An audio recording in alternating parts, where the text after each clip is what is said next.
BA part second संसाधन भूगोल द्वितीय प्रश्न पत्र में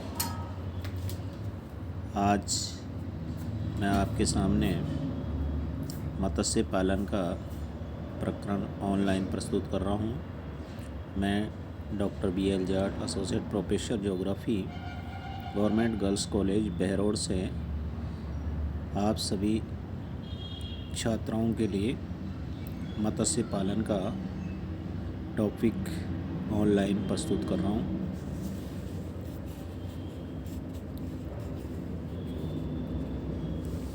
ये फिशिंग मत्स्य पालन के बारे में सामान्य इंट्रोडक्शन है। विश्व के विभिन्न देशों में मछली को खाद्यान्न के रूप में उपयोग में लिया जाता है। मत्स्य पालन व्यवसाय प्राचीन काल से ही खाद्य पूर्ति हेतु होता रहा है। विभिन्न महाद्वीपों में स्थित महासागरों, सागरों, तालाबों, झीलों, नदियों आदि में मछलियों को पकड़ने का कार्य किया जाता है। उष्णकटिबंधीय प्रदेश में स्थित जलीय भागों में मछली व्यवसाय सीमित मात्रा में किया जाता है। समशीतोष्णीय कटिबंधीय प्रदेश में तथा उपध्रुवीय क्षेत्रों में स्थित जलीय भागों में मत्स्य व्यवसाय वृहद स्तर पर किया जाता है। विश्व में खाद्यान्न के रूप में प्रयोग किए जाने वाले जंतुओं में से 3% खाद्य पदार्थ मछलियों द्वारा प्राप्त किया जाता है। नॉर्वे, जापान, न्यूफाउंडलैंड तथा आइसलैंड ऐसे क्षेत्र हैं जहां कुल खाद्य पदार्थ का 10% खाद्यान्न मछलियों द्वारा प्राप्त किया जाता है। मछलियों की वर्तमान समय में लगभग 40,000 प्रजातियां पाई जाती हैं, लेकिन व्यापारिक तथा खाद्यान्न के उपयोग की दृष्टि से herring, sardine, anchovy, cod, hake, mackerel आदि किस्म की महत्वपूर्ण स्थान रखती हैं। विश्व में सर्वाधिक एक्वाविटा मछली पकड़ी जाती है। इसके बाद Alaska, pollock, Antarctic herring, mackerel का स्थान है। कॉड, हैक और हेडा का उत्पादन कम हुआ है।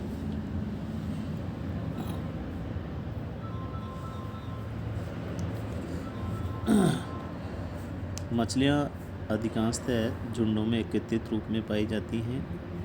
मछुआरे जलीय भागों में अधिकतर मछलियों के झुंडों को ढूंढते हैं। मछलियों में विभिन्न खनिज तत्वों की अत्यधिक मात्रा पाई जाती है। आयरन, कैल्शियम, आयोडीन, तांबा, मैग्नीशियम तथा फास्फोरस आदि खनिज तत्वों की मात्रा पाई जाती है।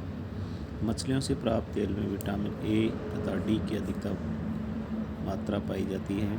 खाद्यान्न के रूप में उपयोग के अतिरिक्त तेल तथा उर्वरक के निर्माण में मछलियों का उपयोग किया जाता है।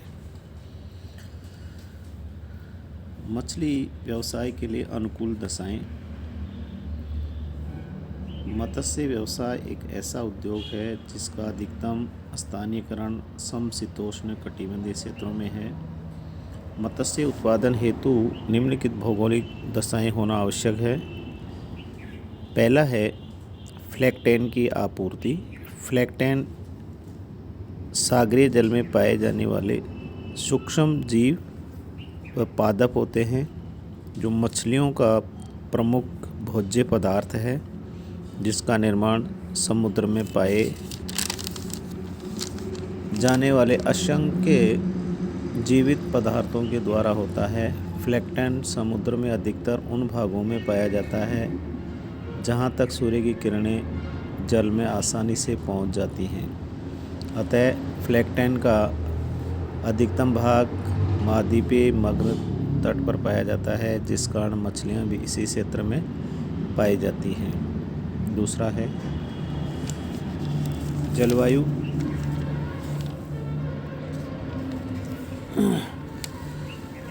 मछलियों की वे किस्में जो शीतोष्ण कटिबंधीय ठंडी जलवायु में पाई जाती हैं, खाद्यान्न के रूप में अधिकतम उपयोग की जाती हैं।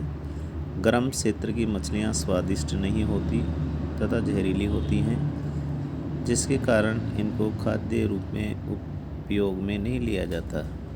मछली व्यवसाय हेतु अधिकतम तापमान 20 डिग्री सेल्सियस से अधिक नहीं होना चाहिए।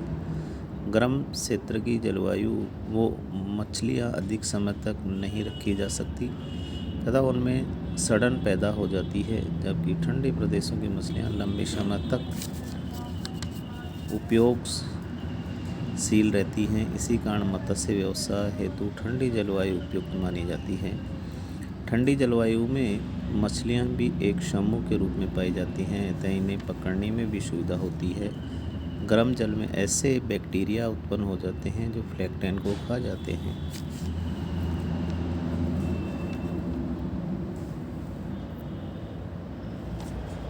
तीसरा है छिछली समुद्र। मछलियों के प्रमुख भोज्य पदार्थ समुद्र में उन्हीं भागों में पाए जाते हैं जहाँ तक सूर्य की किरणें समुद्री जल में प्रवेश करती हैं। सूर्य की किरणें समुद्र के जलीय भाग में केवल 200 मीटर की गहराई तक ही जाती हैं, अतः मछलियाँ भी 200 मीटर की गहराई तक समुद्र के छिछले भाग में पाई जाती हैं। गहरे समुद्रों में पाई जाने वाली मछलियाँ भी अपने अंडे शांत समुद्री क्षेत्र में देती हैं जहाँ तक सूर्य किरणें पहुँच सके, अतः मछलियों का अधिकांश भाग समुद्र के छिछले भाग में पाया जाता है।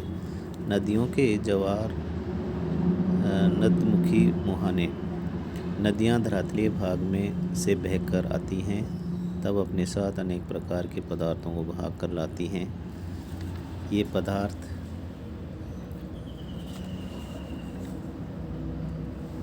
पदार्थ भी मछलियों द्वारा अपने भोजन के रूप में ग्रहण किया जाता है। अतः नदियों के मुहाने पर जहाँ नदियाँ समुद्र में गिरती हैं, भोज्य पदार्थ की अधिकता के कारण अधिक मछलियाँ पाई जाती हैं। बड़े डेल्टाई वाले भागों में अवसाद की मात्रा अधिक होने से मछलियों के प्रतिकूल प्रभाव पड़ता है, अतः नदियों के ज्वार नदमुखी अवसाद की मात्रा कम होती है। पाँचवां, समुद्री धाराएं। जहाँ पर गर्म और ठंडी जलधाराओं का संगम होता है वहाँ प्लैंकटन की मात्रा अधिक पाई जाती है, क्योंकि धाराएं अपने साथ प्लैंकटन भाग कर लाती हैं। अतः ठंडी व गर्म धाराओं के संगम स्थलों पर मछलियों का प्रमुख भोजन पदार्थ प्लैंकटन अधिक मात्रा में पाया जाता है, जिसके कारण यहाँ मछलियाँ भी अधिक पाई जाती हैं। जनसंख्या की अधिकता।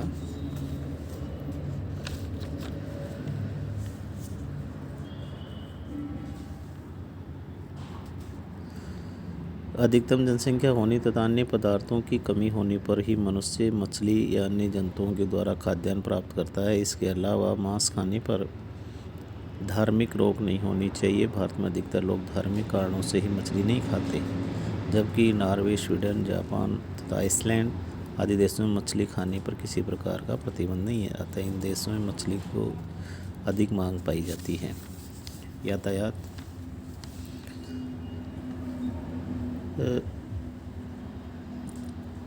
परिवहन भी प्रमुख कारण है जो मत्स्य व्यवसाय को प्रभावित करता है। मछलियों को निर्यात करने हेतु अधिकतर जल परिवहन के विभिन्न साधनों का उपयोग किया जाता है, अतः बंदरगाहों, जहाज, नावों आदि की अधिकतम व्यवस्था होनी चाहिए।